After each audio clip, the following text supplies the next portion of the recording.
Liberal Currents presents Half the Answer with your hosts, Caitlin M. Green and Trent R. Nelson. Well, happy days are here again, and, well, you know that understanding a question is half an answer, and this is, of course, Half the Answer. Your host, Trent R. Nelson and Caitlin M. Green. We're both writers and editors with Liberal Currents. Caitlin is a linguist and a genius and a mom and a commentator, and, well, I'm a philosopher and historian. I like DL too. Like dagger collars, they're cool as well. Caitlin. Oh, thank you, Caitlin. First of all, how you doing? And second of all, I'm okay. I just have to say I'm not a genius. Okay. As you know, I co-wrote a chapter in a book on inclusion in linguistics with my friend Ricker called The Myth of the Lone Genius. I don't believe in those, so I'd like you to take that back here on the record. I didn't say you were the lone genius. I'm just one of them. Okay. Yeah. I believe genius is co-constructed between minds. Absolutely. Well, my co-created genius, who have you got for us today? And what are we talking about? I know it's continuing our previous discussion, but perhaps in a different avenue. What can you tell us? Well, I guess what I am a genius in is like interrupting, derailing, dismantle, engulf in flames. That's me. So sorry about that.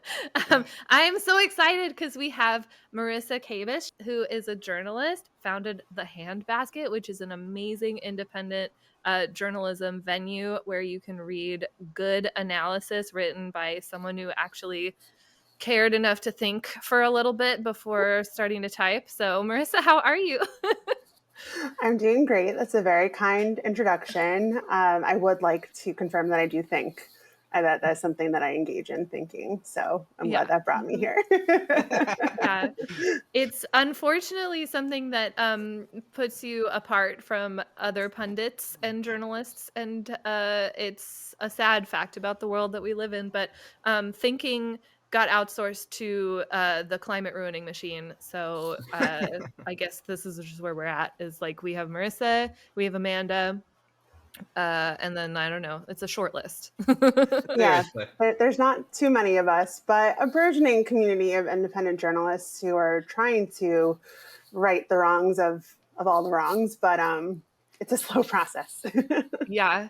Well, the cadre of independent journalists recently got expanded by at least one with the firing of Karen Attiah, so from the Washington Post, because, well, some people said it's because she misquoted Charlie Kirk about race, which I would say she very faithfully paraphrased, but whatever. But as it turns out, the email that she got from the Post didn't say anything about misquoting Charlie Kirk. It actually said they didn't like that she said mean things about white men.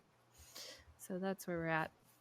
Yeah, it's a pretty dark time. I mean, especially for someone like Karen, who was an editor for Jamal Khashoggi when he was murdered by Saudi Arabia, and she's seen it all. She's an amazing writer. She was the only Black woman left on the opinion staff at the Washington Post. I mean, that just looking at that alone is so astonishing given like this current moment.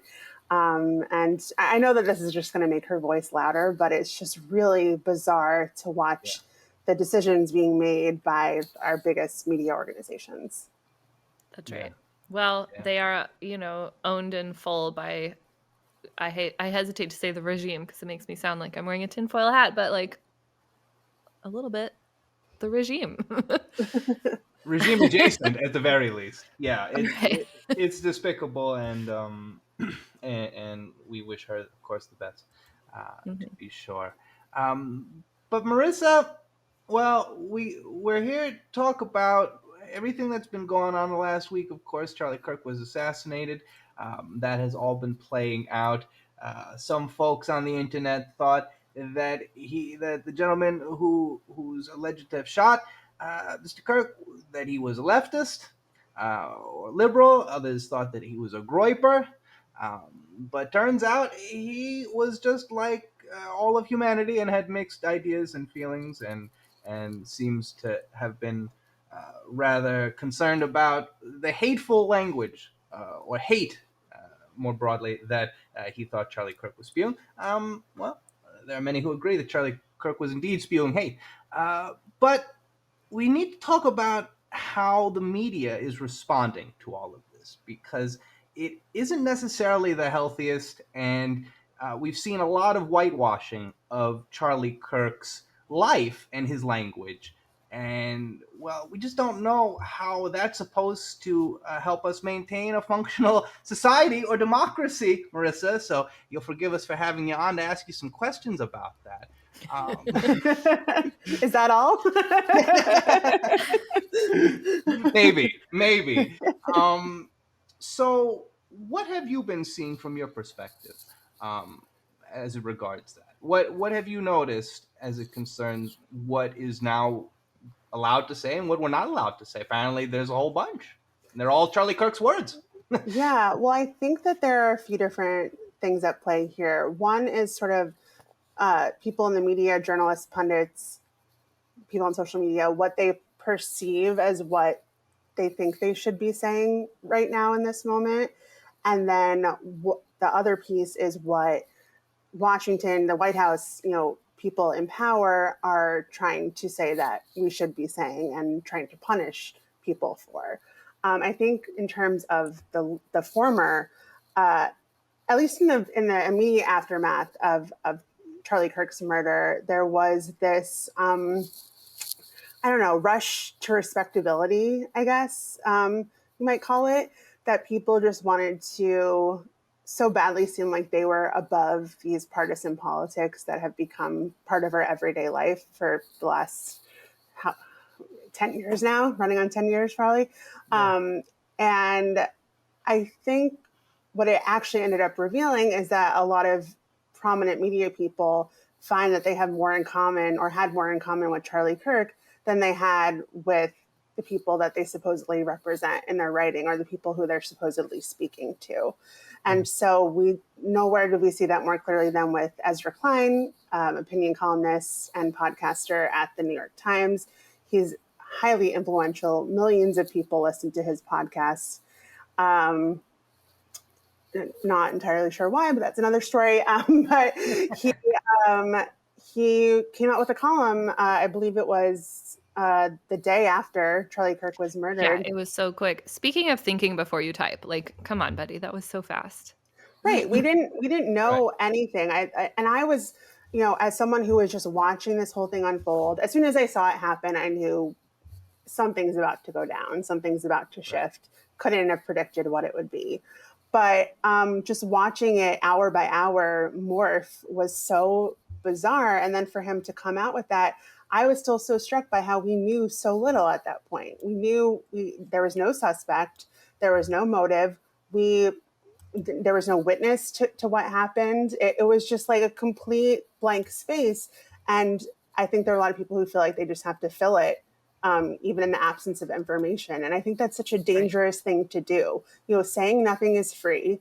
You'll never regret things you didn't say. I mean, that's not true. That can go, but you know what I mean? Like, it's just saying nothing is free. Yeah, like you don't have to be the first on it if you have nothing to go on. Like, that doesn't make you smarter or able to see something that the rest of us, peons, aren't able to see. It just makes you reactive, and I think it's irresponsible. And so that's just like not the media environment that we live in, I guess. It's like it feels like they get the sense that you do win by being the first, even if you were wrong, right? Yes. Well, you do win in the sense that you get the attention. And he certainly got attention for it. So if that was the goal, good job, I guess. Here's the attention you ordered.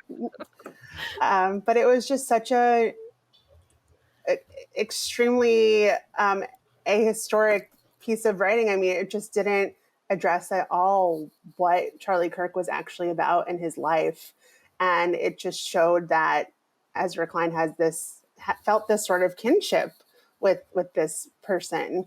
And it wasn't really about the ethics of murder or politics. It was just sort of like, you could see him relating very much to Charlie Kirk, and that was pretty disturbing to me.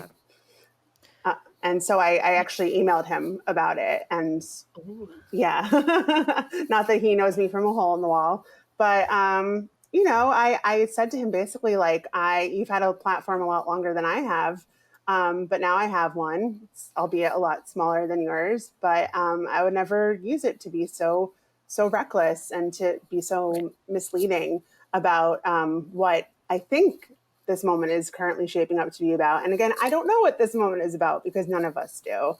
And obviously did not receive a reply, but a lot of people are very angry with how many in the media are approaching this. And so I've tried not to be one of the people they're angry at.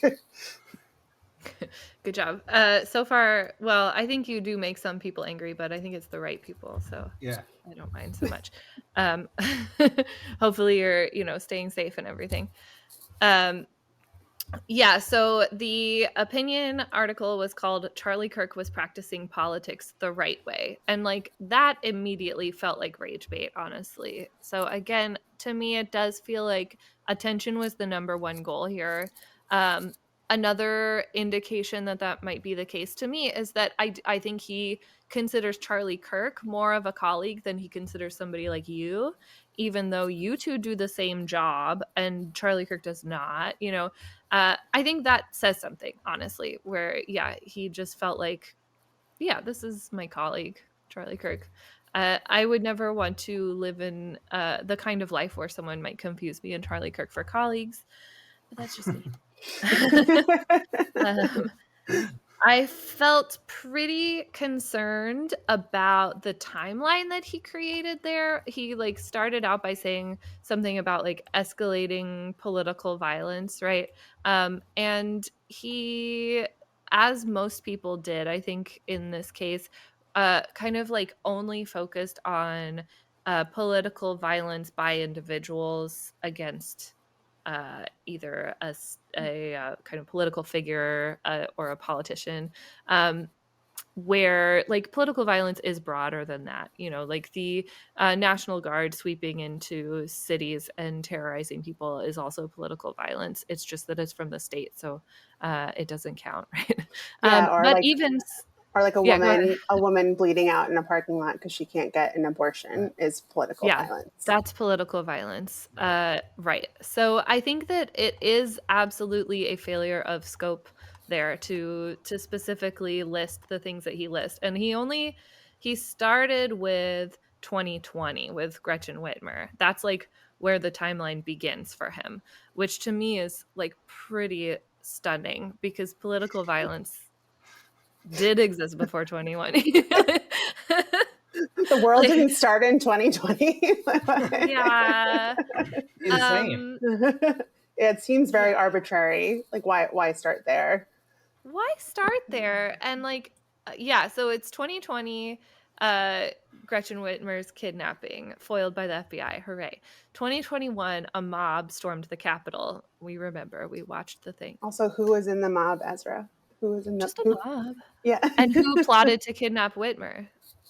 It just was a plot. A mob stormed the Capitol. It was Antifa, actually, Marisa, if you recall.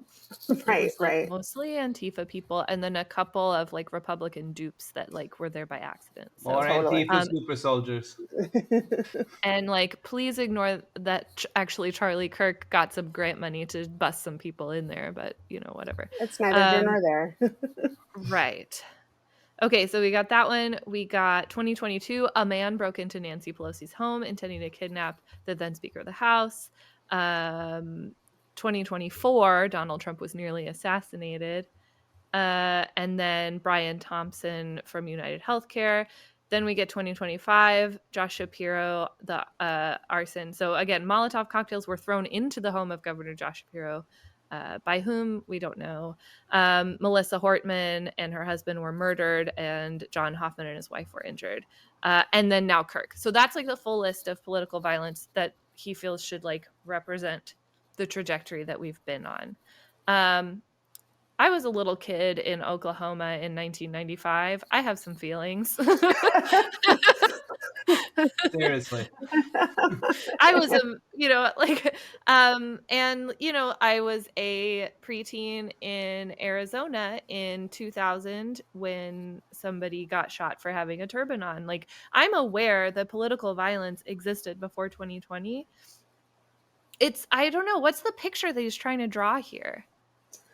I think that he is trying to just capture this as like the Trump era, like that politics in his mind, whether he means this or not, like politics fundamentally changed with Trump. And I think really fundamentally changed when Biden won the 2020 election, and at all the reactions that kind of happened from there. Like that was the watershed moment to him. It's just simply, as we know, and I think he knows in his heart is just not true, because there's so much context that colors everything that came after it. And what really astonished me about that little timeline he provided was like, yeah, he doesn't ever say who was behind these crimes, why they were trying to kidnap Governor Whitmer, why they stormed the Capitol. Like there's a lot of really important detail that needs to go into that. I know it's just a list, but he doesn't go into detail later either.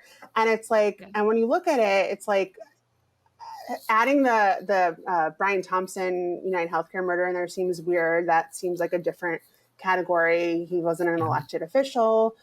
It sort of felt like a token, like the left did this one, like kind of a nod to that. And it's like, we also don't know Luigi Mangioni's politics at all, really. His politics are very muddled. And then we don't really know the politics of the person who shot Trump. So really, the only thing we know for sure is that there's been this concerted effort by right-wing groups to commit violence against the government and elected officials. And somehow he's trying to sort of present this like balance thing where like both sides are engaging in political violence. And that's what the conversation became immediately after Charlie Kirk was killed. Right. That both sides need to tone it down. It's like, no, one side is asking for everyone to have rights and the other side is asking for them to be killed for them. It's like it's an asymmetric situation. Right. And it's a situation that's escalated since, right? Because there's people that have huge platforms on the right, including elected officials, who are actually calling for executions. Yes, they are totally open to that. I mean, you look at what happened when Melissa Hortman and her husband were murdered, and their dog, and their dog. Yeah, so sad. Mike Lee, senator from Utah, was just horrifying. Just belittled the whole thing. Was making a joke out of it, and he was reprimanded and ended up like quote apologizing, like gun to his head apologizing. But the fact that he even felt comfortable behaving that way in the aftermath was so disgusting. And so in this moment, it felt like almost an overcorrection by people who are like more of a liberal persuasion. Like, we're not like that. We're not ghouls. But it's like, who are you trying to impress with that? Who is that? You're not protecting. It's not going to work. Yeah, it's not. I think that's the thing. It's not going to work. Like Ezra, they're not going to save you because you said nice things. They're not going to, hang out with you because you had Ben Shapiro on your podcast. Like, it's just not going to, or maybe it is. I don't know. Maybe that's his calculation. Yeah. Well, that's the thing is like, okay, so Gavin Newsom, for example, who had Charlie Kirk on his podcast, was clearly friendly with him, put out a statement that was extremely loving, about like this really wonderful guy that we all lost. Even he is not exempt from getting targeted. He had some hate posts about what a commie liberal he is and how he's just like all the other Democrats who want all of us good God-fearing right-wingers dead, right? Like there's truly no amount of reaching across the aisle that's going to get you anywhere. Absolutely not. We see that here. I'm based in New York, and I don't know if you guys have heard, but we have a pretty high-profile mayoral race going on. Oh, yeah. Just a little. And our governor, Kathy Hochul, is a pretty centrist Democrat and has done a lot of things that have really pissed off progressives, but she finally came around last week and endorsed Zoran Mamdani for mayor of New York City. And despite all her reaching across the aisle and trying to coddle Republicans or Republican lights like Eric Adams, our current mayor, the cover of the New York Post the next day was Comrade Kathy with like a Black Panthers hat on, which like honestly made her look really cool. Like, I don't know what they were trying to do there. They keep doing that. They always do that. Like, seize on these really centrist people and then make them look like awesome. Yeah, it's like she's like a middle-aged white lady from upstate New York. She's not cool, but whatever. Good job. And so there's no amount of cozying up to them. Like Gavin Newsom said in his statement that Charlie Kirk's podcast was like his son's favorite podcast. Which, first of all, like, why would you admit that? Like, first of all, you have a podcast. Why is your podcast not your son's favorite podcast? Well, it's new, so it needs to get more votes in the App Store for his son to kind of come around. This is my dad's favorite podcast, and we're new. We actually launched the same day as Gavin Newsom, his podcast. Wow, makes you think. Right.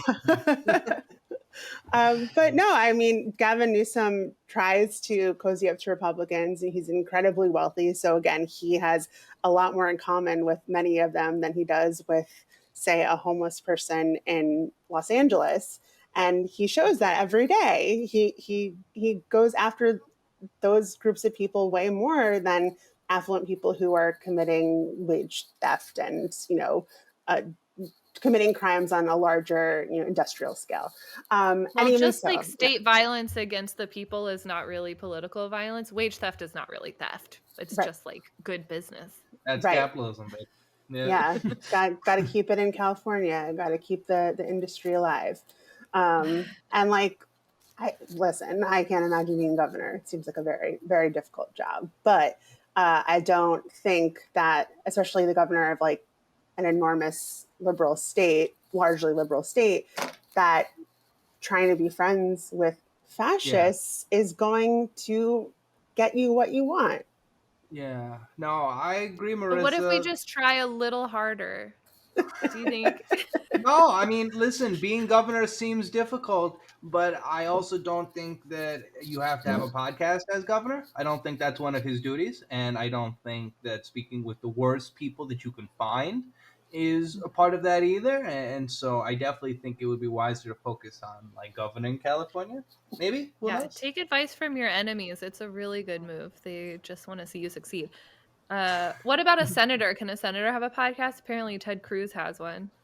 I would support a bill that no elected officials are allowed to have podcasts. Yes. Honestly, that seems fair. Like, bipartisan. Why do you have a side hustle? You're a senator. Like, do your job. Like, why are you podcasting? Moonlighting as a podcast host. Yeah. Like we're all out here like podcasting because like that's our hustle. But like, you're governing. I don't know. Aren't you busy?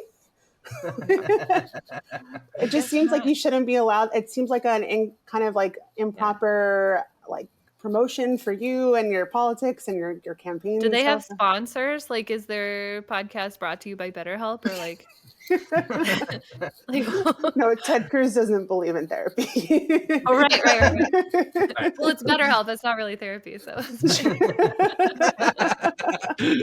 No, he absolutely has sponsors and works for, I think it's like, is it iHeartRadio? Like one of the big podcast networks. And it's like, this feels gross. That's yucky. Yeah. That's totally yucky. Yeah. Yeah. That's a really good question. Why does the governor of California have a podcast? I don't think we ask that enough. The why. It's so he can ask Michael Savage what to do about immigration. I mean, I recently listened to an episode of Newt Gingrich's podcast for some. His what? Newtcast?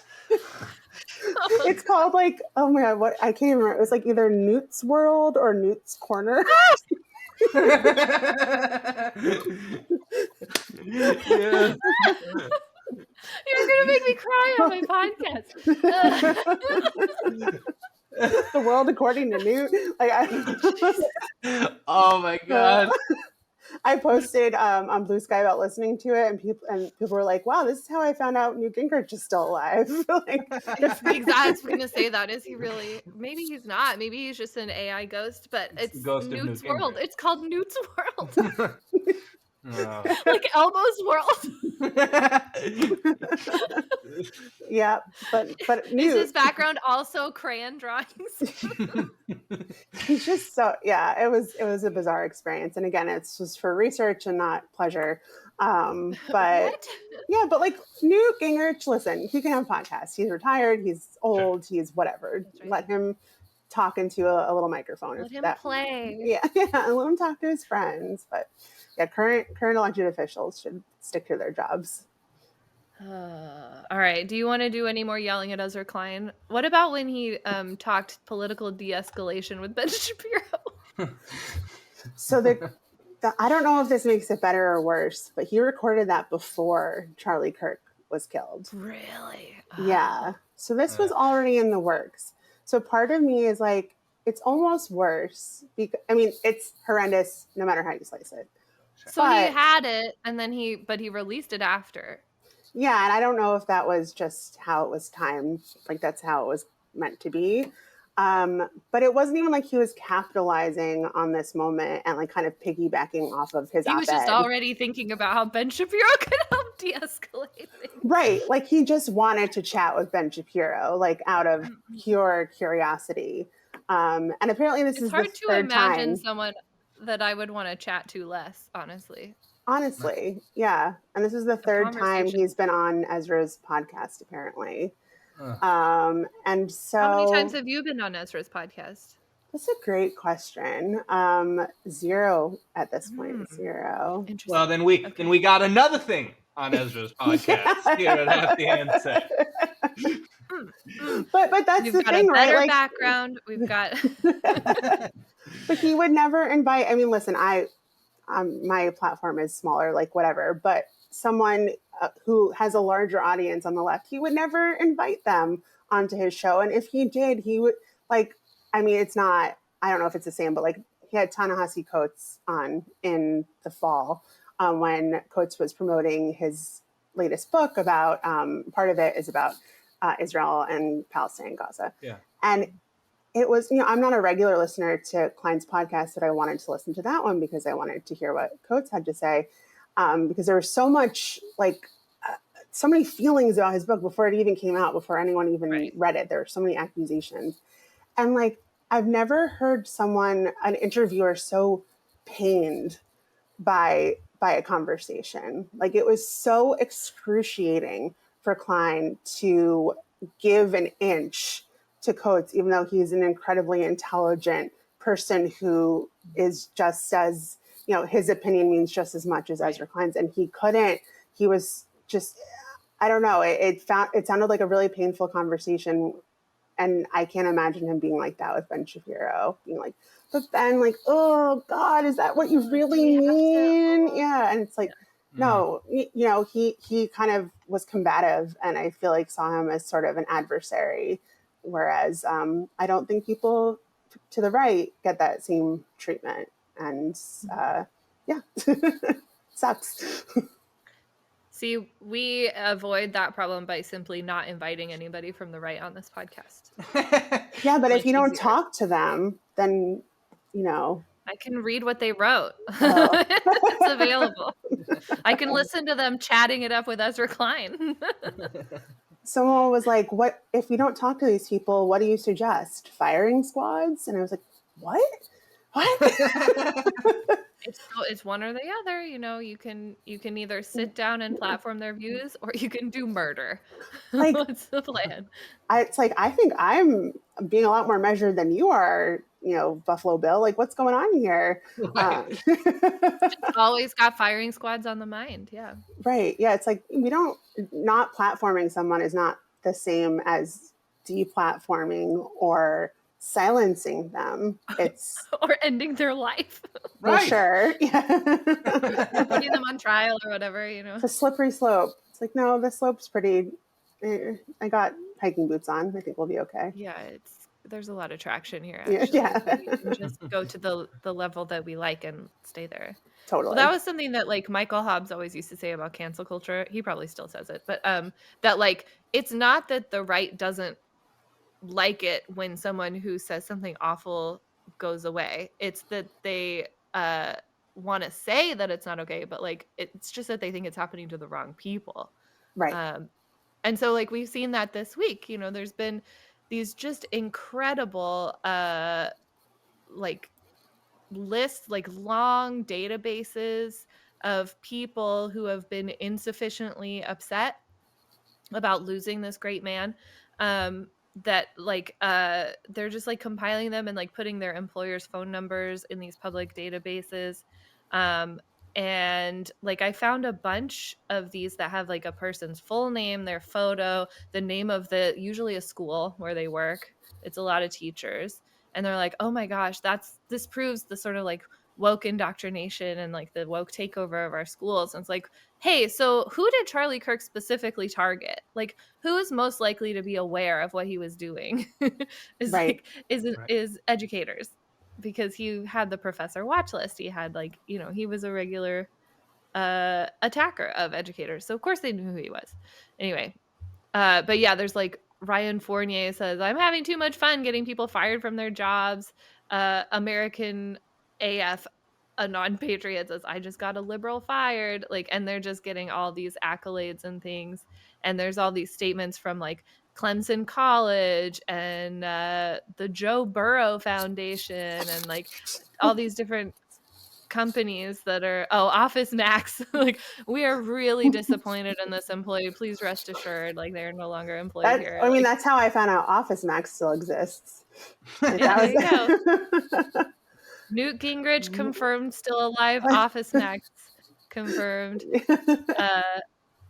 It was because somebody that worked there didn't want to print like a vigil poster for Charlie Kirk, right? And so then Office Max said, oh, okay, well, the associate involved is no longer with the organization. And we killed them, just to be sure. Yeah. But like Pam Bondi is still like, we need to prosecute Office Max. It's like, what more did you want them to do? Like, they fired the person. But that's the thing, like it's never enough for them because they have an insatiable hunger for punishment and cruelty and just berating the other side until they are just like gone, just like don't have the will to fight at all. And that seems like the broader project, right? Like it's not enough for someone to lose their job. It's not enough for a company to be embarrassed. We want to just beat any sort of opposition into submission. Like the fact that you see Office Max as your opposition, like what? But this is just how they perceive like punishment works in general, right? I mean, this is what they want for people to be sent to prison. They want police to be able to beat you up if they think that you should be in the course of some type of confrontation. And it's the same way. That's why they hate social emotional learning and like restorative justice and stuff, because they don't believe justice can work that way. Right. We just have to beat people down until they either know better, like we perceive an animal to, or until they're afraid. Until we don't have a society in which we can go out without being afraid. And that just sounds dystopian, but again, we're dealing with a lot of negative, a lot of people whitewashing bad people, but not everybody. There are some people who are actually saying, well, this isn't good, that this gentleman was murdered, but also this gentleman was not very good himself. We mentioned watch yourself, Trent. Well, watch out. Again, we've identified murder is not good, but people are not good because they were murdered either. There we are. We brought up Ta-Nehisi Coates just a minute ago. He wrote a really, really interesting piece in Vanity Fair, essentially calling out all of the people that we're talking about now. why is it so few and far between, Marisa? Why are we so afraid of the taco? Well, I think it goes back to what we were just talking about a minute ago, which is corporate punishment, and the corporate control of media is what stifles so many voices. And so, and like we saw with Karen and Tia, she was straight up punished for it and fired. So I think a lot of people are just really worried about losing their jobs. And there's also just a real crisis of courage on behalf of these media outlets who are owned by, like you said, the regime, or however you want to, call it. Like, they're owned by people who are having dinner with Donald Trump at his house. It's like we're not like drawing these like crazy connections. It's very direct. And so there has been this muzzling of media. I mean, I know for a fact, like friends who work at large organizations, there are things that they are just not allowed to write about. Like, they are straight up told you are not allowed to do that. It's not some like vast conspiracy that like, oh, the media is not, covering XYZ. They're really told you cannot. And so I think for someone like me, I'm independent. I don't have a boss, for better or worse. And so no one can call my employer and fire me, because they would just be calling me. I would tell them to fuck off. I mean, that doesn't sound pleasant for you, but I guess it's better than getting fired. So right. But I think there is this idea that like, well, maybe you're being brave in this moment, but the person who really controls you is a CEO or a corporate entity. And so we're going to go straight to them to get to you. So you're going to regret being honest about how you feel and speaking your truth. And that is just like, the whole capitalism project and all the things that we could really zoom out about. But I think it's the right sees the world in such a corporate kind of way. Like, they see corporations as the power as people, and they want them ultimately used to punish people, and in this case, punish them for their speech. And that's why we need more independent journalism, because ultimately the current model, it doesn't work. Like a hedge fund or a VC firm or private equity, they don't have any interest in the truth. They want to make money. And journalism, I think someone put it best, or they said journalism should be treated like a public good. It's not a product to make money on. It's a necessary cog in this whole human experiment. And I don't think enough people see it that way. Marisa, I was under the impression that we were in the era of free speech. And so I'm very confused, eternally, of course, as to why there is no free speech all of a sudden. But I think you're very well correct in my own experience. Nancy Mace, Representative Nancy Mace says free speech isn't free from consequences. So she's really come around on the whole free speech question. Fascinating. Because she wants Ilhan Omar to be censured. Yes, for the discussion that she had with Mehdi Hassan.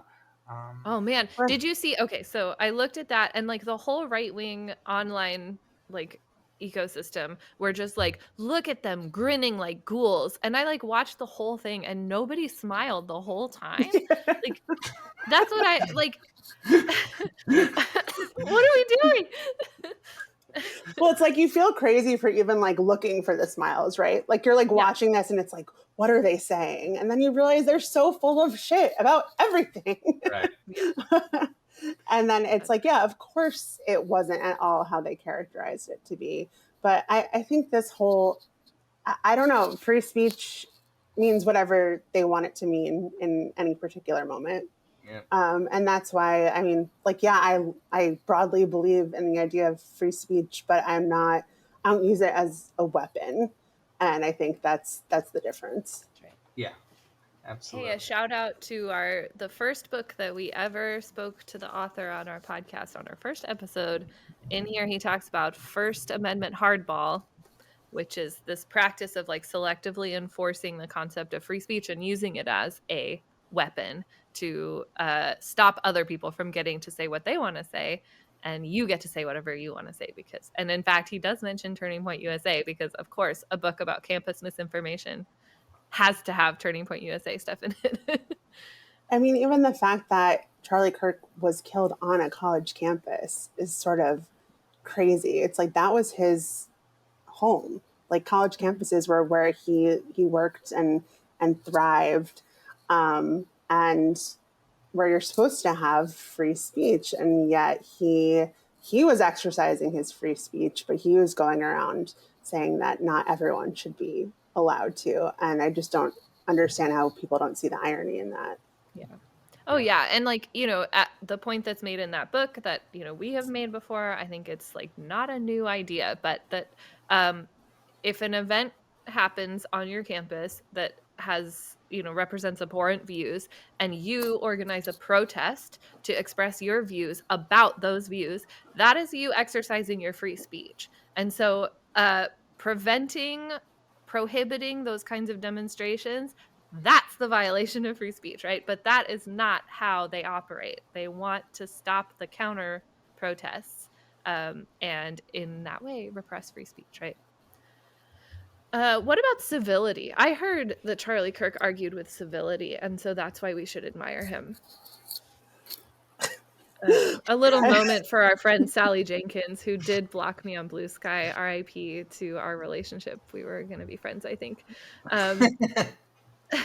She went on a real tear because she was like, hey, Charlie Kirk never said those things, and then listed like 4 things that he definitely said, and was like, anyway, even though I disagreed with a lot of his views, I think I agreed with him about how important it is to engage in like civil debate, and he argued with civility.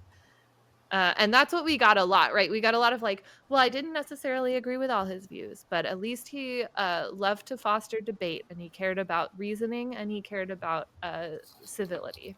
I think civility is presented as a virtue, and I don't believe that to be true. I don't agree with that premise. I don't think you should be combative or aggressive for the sake of it, but sometimes that's just the nature of a relationship. Sometimes when you are on deeply opposing sides, it's not, there's nothing to debate really. Like there's, you feel the way you feel, the other person feels the way they feel, and you guys trying to beat each other into submission to agree is ultimately just not going to work. Yeah. And it's like designed to be endless too. Like the debate's never over somehow. Right. But I think some people like that. Like they like that loop. Like they find it, I think especially people who are not materially impacted by the ideas that are being bandied about have a really easy time thinking of it as a thought exercise. And that just a fun little game where it's like, no, these are people's actual lives. Like my friends who are, Hispanic, Latino are actually afraid of being picked up, even if they're American citizens. It's not theoretical. Yeah. Right. But like you said, Marisa, there's not really much to debate in certain relationships. And to Caitlin's point, that's why it is eternal, because we're not actually debating. We're just like performatively yelling back and forth, and it gives us this sensation, this feeling, right? Almost, I suspect, like jumping out of a plane. Not that I'd ever do that, right? But like this rush, this intense, passion. And because there is no actually winning, it's infinite. You just go back to it whenever you need more, like a drug. And certainly not a healthy way to live. There was a comedian on Blue Sky that said something that I thought was really interesting, because he was like, hey, this actually is more like my job, what he's doing. He was doing crowd work. Right. I saw that. And making it look a little like debate, but really it's just crowd work, right? And then he can clip it and he can put it online. And I think that's really a good point, because if you look at the way that he debated, if you look at the way he debated, it always involved some like really ridiculous like debate foul play, right? Like the style was really bad. He would like move the goalposts all the time, contradict himself, ad hominem attack, or say something that's like patently false that he even doesn't believe, right? Like, it was really poor debate form, really poor content. It just was designed to create these little like content bites, you know. And you can tell that that's what happened, because when he went to, I think it was like Oxford, and he debated an actual like debate club like champion person, which, like, oh my gosh. Yeah, he got smoked. Yeah, he did. Absolutely. It was immediate. It was easy. It looked easy for the other guy. Like, if you know how to debate, it's easy to take him down. And that's because it's not really debate that he's doing. Yeah, no, it's definitely, like you said, Trent, like yelling. It's just mostly, that's what we think of, at least here in the States, of debate is yelling. And we even saw that recently. Mehdi Hassan had his own debate viral thing where he like quote debated 20 conservatives or something. The Jubilee thing. I hate that more than anything on the face of the planet. And No, like we're on the record as saying Jubilee should be dismantled. I mean, I watched a little bit of it just to try to understand, because that's part of my job. I don't understand. I don't get it. Mehdi was obviously very prepared and talking really fast and yelling at them, and they were yelling back, and obviously he was smarter than them, but and like said more true things. Right. Like, it wasn't like I was like disagreeing with anything he was saying. He was on the right, or what I consider to be the right side of things, but I didn't understand who would watch that and be like, oh, now I get it. Yeah. Right, because it's just insane. It's just one guy arguing with 20 people. It was just like stressful. I was a white nationalist before, but now I think like it's not happening. And then I think one of the guys who participated was fired from his job as a result of, and it's like, I don't think Mehdi Hassan wanted that. Like, who is this benefiting? I don't didn't ask for that. And then also, like, that guy also was already an influencer, the one who lost his job. Like, what are we even doing? Right. You're just giving them more oxygen to spread their views, because it's like, even if it's in the form of a debate, they're still saying what they're saying, and someone else could pick it up and be like, no, actually, I think the guy who's supposed to be wrong in this situation is right. And I don't see the utility in that whatsoever. Just me. We're not going to argue with you on that one. You're not we need to debate. Let's debate. Oh, right. Well, you're a communist, so. I only debate with upwards of 20 people. So yeah, you get like 18 more people in here, and then we can talk. Would you rather debate a horse-sized chicken or a chicken-sized horse? A chicken-sized horse would be amazing. We all love ponies. It's just a pony. Oh yeah, it could live in your house. Oh, so cute. It's stuff up your floor is real bad though. Oh yeah, I was gonna yell about Melissa Melendez, and then I realized that she's not even a congressperson anymore. So who cares? She used to be a state senator for California, but oh yeah. So the point of Melissa Melendez's being brought up right now is that idea that like you simply cannot be nice enough to them, right? So like in Stanislaus County, the Republican Party held a vigil for Charlie Kirk, and they invited the Stanislaus County Democratic Party, and they put out a statement that was like, we are really sorry that this person died. We believe the political violence is wrong. We cannot in good conscience participate in this vigil because we're concerned that it will become like a right-wing rally, and like like we don't want to appear to be endorsing the viewpoints of this person. And it was like a very respectful thing, and it said like, we hope for opportunities to cooperate with you in the future, Stanislaus County Republicans, and we're so sorry for your loss, And then Melissa Melendez put up a screenshot of that statement and said, if someone tells you Republicans need to tone it down, that this is a time to unite and come together, please show them this. Unity is not possible with people who would laugh and dance on your grave. And it's just like I felt so crazy because, again, it was like scrubbing through the video to try to catch Ilhan Omar smiling. Like, where? Who's laughing? Where is it? Who's dancing? Who is laughing? Who is dancing? Right. Then later on, she said, I just want to thank all the sick leftists making vile comments about the death of Charlie Kirk and the soulless media minimizing his death. You've shown the world who you truly are. No unity, no peace. You've started a war that you can bet we will finish. They're just looking for a fight. It feels like you try on an outfit and you ask your friend, like, how does this look? And they say, like, oh, I don't know if it's my favorite. And you're like, so you think I'm fat? Yeah,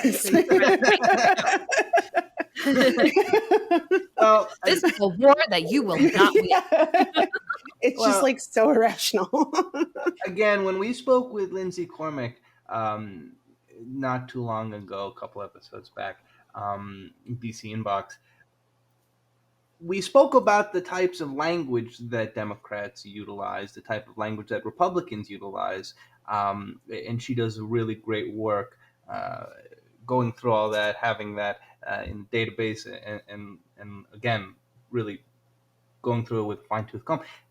But we don't say any of the stuff that the Republicans say that we say, or at least not to the degree that they say we say it. In fact, in many cases, they say the things that we are supposed to have been saying more than we say the things.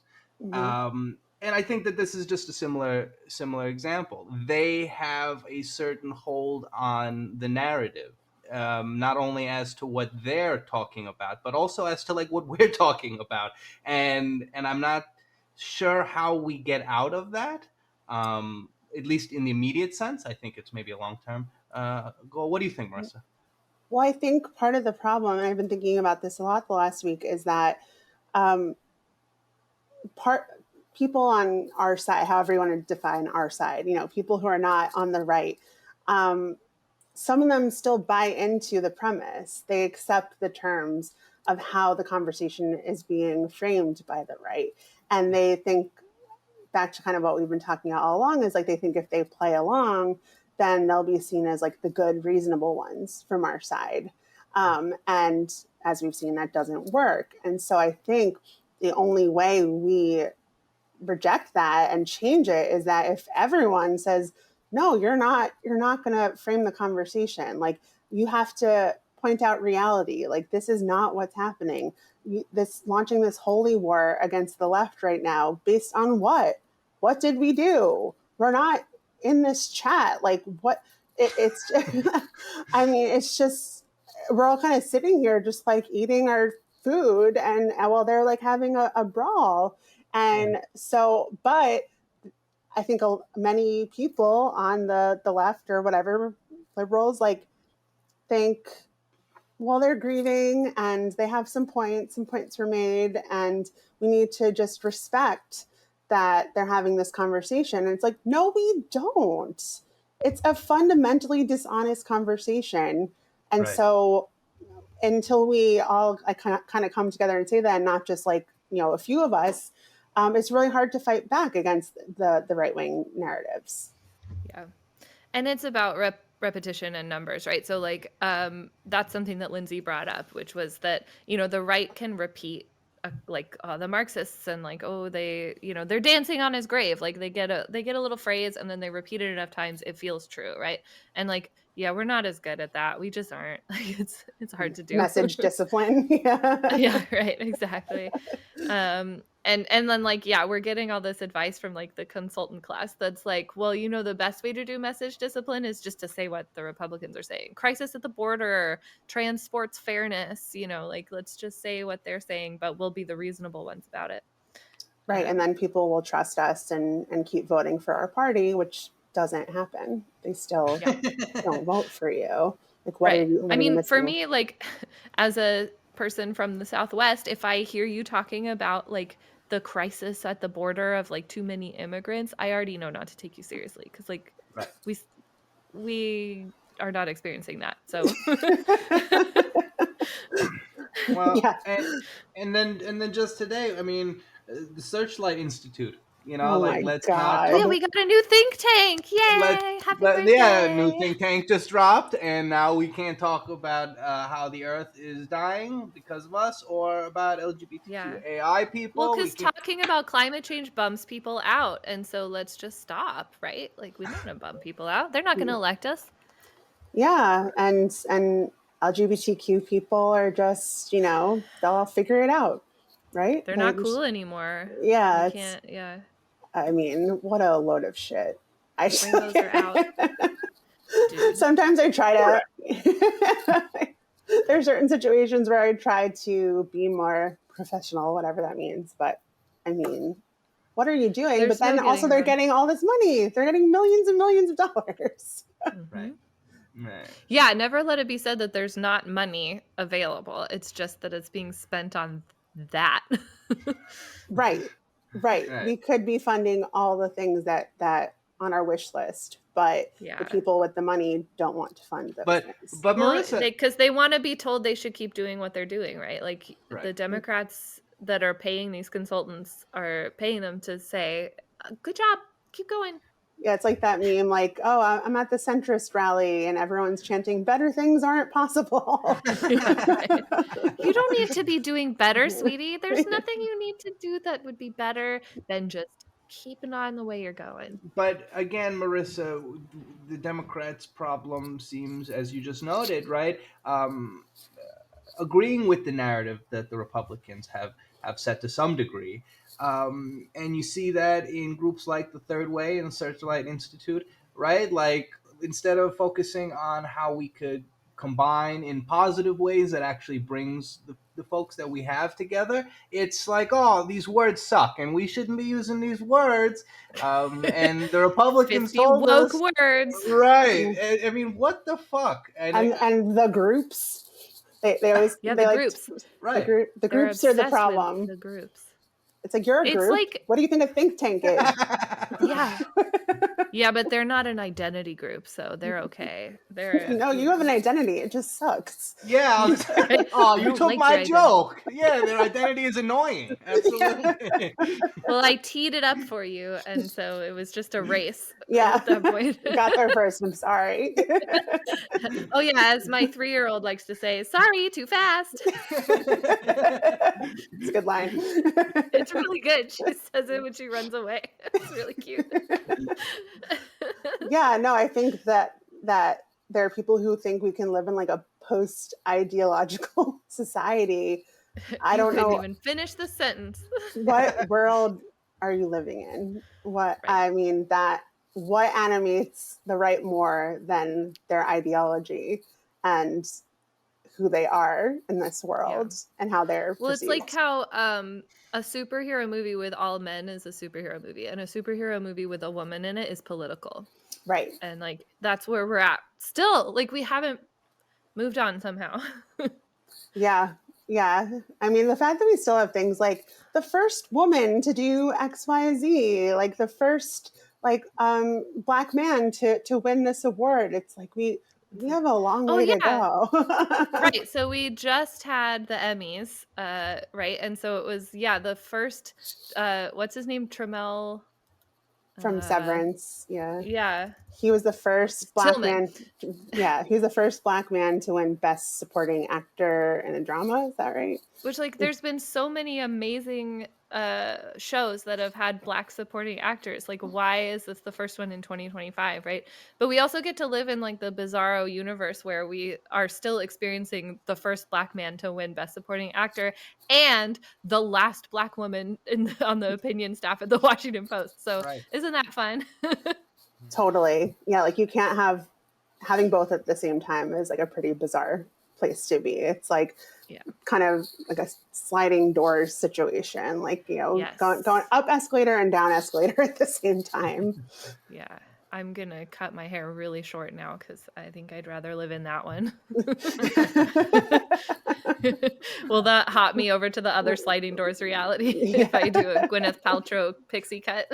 Yes. Okay. But no, I growing up as like a millennial, growing up being a kid in the 90s, it was very much like girl power and girls can do what they want and stuff. And I just never imagined that now in my late 30s that it would still be like interesting to be a woman. Like I kind of thought that it would just be like, not that we'd be in like a post-gender world, but just that like, man, I just expected there to be a lot more progress than we've actually made. And now we're sliding back. And that it kind of puts to bed the myth of like the ever progressing society, doesn't it? That, like every day is another step forward. Yeah, it's definitely not linear, that's for sure. Yeah. Unfortunate. You know, that's part of the myth of the lone genius also, that like every little genius puts another block on the genius tower and then we get more genius. I mean, when I dressed up as Hillary Clinton in 3rd grade for our project, I mean, I thought there'd be a lot more changes by now, but turns out it was for nothing. It's a joyful note. What was I? I was a lobster, I think. That's different. Wait, for Halloween? Yeah. I wasn't Hillary Clinton for Halloween. That would be weird. Oh. This was for like a book report or something. I was my high school boyfriend dressed. Oh yeah, you were. My high school boyfriend was Janet Napolitano for Halloween one year. And that's how you know I'm not lying about being from Arizona. Who would do that? That's so specific. The sitting governor. Why not? Yeah. Hey, at least he wasn't like Joe Arpaio or something. Thankfully. How old was he at the time? We were in high school, so maybe 16. Still an interesting choice. Yeah, he borrowed my skirt. I don't think I ever got it back. Well, Marisa, we appreciate so much that you found some time to come and chat with us about all of this. And again, I think that one of the messages that you put across is I think about it all the time. For-profit media, corporately owned for-profit media, whether local or national, it's not sustainable because ultimately they all have their marketing departments. They all have, their money-making machines, and the two are not functional. And it's like the quarter by quarter shareholder system. Like it's not going to work for us as consumers. No, you can't have a society that has half-truths all over, because then you get what we have, a society in which no one's really sure of what they want. So we go back and forth, and well, we're not in a good place right now, but I know we'll be in a good place when we have you back, Marisa. Can you tell everybody where they can read all the stuff? I do my best. Where can they read all your wonderful work? How can they contribute? How can they support you so that you can keep calling people out for not being good? You can find me at thehandbasket.co. You can subscribe there. You can be a free subscriber. If you want to give me a little premium subscription, that would be awesome. Help me keep doing what I'm doing. You can do that there as well. And I'm always running my mouth on Blue Sky. And it's just my name, Marisa Kabas. And say hi. That was amazing. Thank you so much. This has been Half the Answer, where understanding a question is half the answer. We will see you next time. The end. Thanks for listening to Half the Answer, presented by Liberal Currents. You can find Half the Answer anywhere you get your podcasts. Liberal Currents is an entirely listener and subscriber-funded publication, which includes programs like Half the Answer and Neon Liberalism. So, if you like what you've heard and wish to contribute, you may do so at liberalcurrents.com and through Patreon. And remember, understanding a question is half the answer.